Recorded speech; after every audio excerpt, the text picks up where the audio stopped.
Bienvenue. Se familiariser avec les systèmes fiscaux israéliens, c'est une étape absolument fondamentale pour toute personne qui prépare son alia. Alors, plongeons ensemble dans les points clés à connaître. Alors voilà notre feuille de route pour aujourd'hui. On va d'abord définir ce qu'est un Olé Hadash. Ensuite, on verra le fameux avantage fiscal de 10 ans. Puis, quels revenus sont vraiment concernés. On passera en revue 3 pièges très courants à éviter. Et enfin, on parlera de comment planifier l'avenir. Allez, on commence par les bases, la toute première étape. Qu'est-ce qu'un Olé Hadash du point de vue des impôts? C'est essentiel de bien comprendre cette définition, car c'est la clé qui ouvre la porte à tous les avantages. Ce statut, en fait, ça va bien au-delà d'un simple déménagement. La vraie question pour l'administration fiscale, c'est où se trouve le centre de la vie de la personne. C'est ce qu'on appelle le centre des intérêts vitaux. On regarde tout, les liens familiaux, économiques, sociaux, c'est l'ensemble qui compte. D'ailleurs, il existe une option assez stratégique pour la première année, la Shnat Istaglut. C'est une sorte d'année d'adaptation qui permet, si on le souhaite, de reporter d'1 an son statut de résident fiscal. Ça peut offrir une certaine souplesse, mais attention, c'est un choix qui a des conséquences, et ce n'est pas toujours la meilleure solution pour tout le monde. Bon, une fois que le statut d'Olé Hadash est bien établi, on accède à ce qui est sans doute l'avantage le plus connu, le plus puissant du système, une période d'exonération fiscale qui est assez exceptionnelle. 10 ans, voilà, c'est le chiffre à retenir. C'est la durée de cette sorte de lune de miel fiscale qui est offerte aux nouveaux immigrants. On parle d'une décennie complète d'exonération majeure, et l'idée derrière tout ça, c'est de permettre une intégration économique et financière en douceur. Alors justement, que couvre exactement cet avantage de 10 ans? Eh bien, son champ d'application est vraiment très large, et c'est là que ça devient intéressant. L'un des points forts, c'est vraiment sa portée. L'exonération, elle couvre aussi bien les revenus dits passifs, pensez au loyer d'un appartement à l'étranger ou à des dividendes d'actions, que les revenus actifs, comme un salaire pour un travail qui est effectué, et j'insiste, entièrement hors d'Israël. Et ce n'est pas tout. L'avantage s'étend aussi aux plus-values sur les actifs étrangers. Et ça change tout. Ça transforme le timing de la vente d'un bien immobilier ou d'un portefeuille d'actions en une décision hautement stratégique.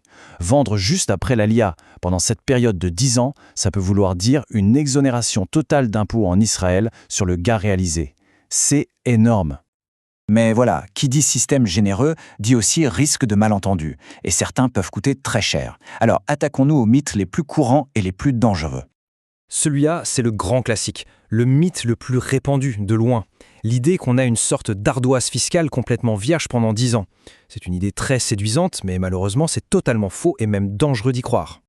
La réalité, elle est beaucoup plus nuancée. L'exonération ne s'applique, et c'est le point clé, qu'aux revenus de sources étrangères. Le moindre shekel gagné en Israël, et ce dès le premier jour, est soumis au régime fiscal israélien normal.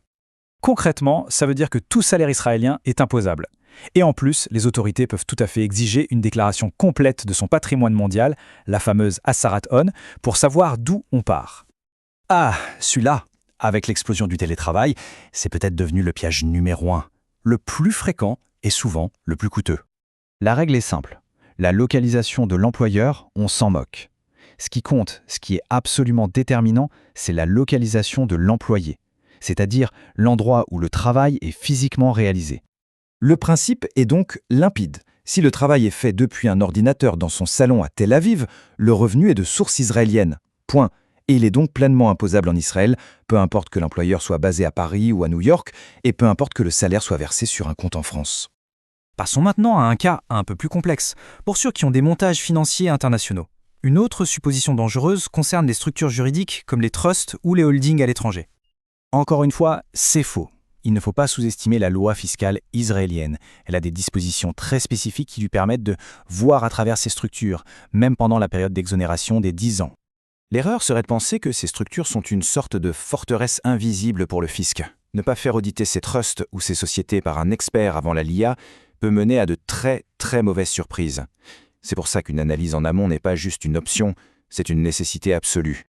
Alors, face à tout ça, la grande question c'est comment on fait pour éviter ces pièges et vraiment optimiser les avantages? La réponse, elle tient en un seul mot, planification. Une bonne stratégie fiscale, ça se prépare bien avant l'arrivée et ça s'adapte sur le long terme. En fait, le parcours fiscal d'un Olé Hadash, il faut le voir comme un voyage en plusieurs étapes. Tout commence avant même de monter dans l'avion, avec un audit de son patrimoine. Puis vient l'année 1, avec des choix importants comme celui de l'année d'adaptation. Ensuite, les 10 ans d'exonération qu'il faut gérer intelligemment. Et enfin, préparer la transition vers le régime fiscal classique, Et oui, il est vital de ne jamais oublier que cette période de 10 ans a une fin, et à ce moment-là, c'est une toute nouvelle réalité fiscale qui commence. Les revenus mondiaux deviennent imposables en Israël. Heureusement, les conventions fiscales sont là pour éviter la double imposition, mais le changement est majeur. La question finale, et la plus importante, est donc de savoir si son patrimoine, sa situation financière est vraiment structurée pour cet avenir en Israël. Anticiper, planifier et surtout se faire accompagner sont les véritables clés d'une intégration financière réussie. La préparation, ce n'est pas une option, c'est le fondement même du projet.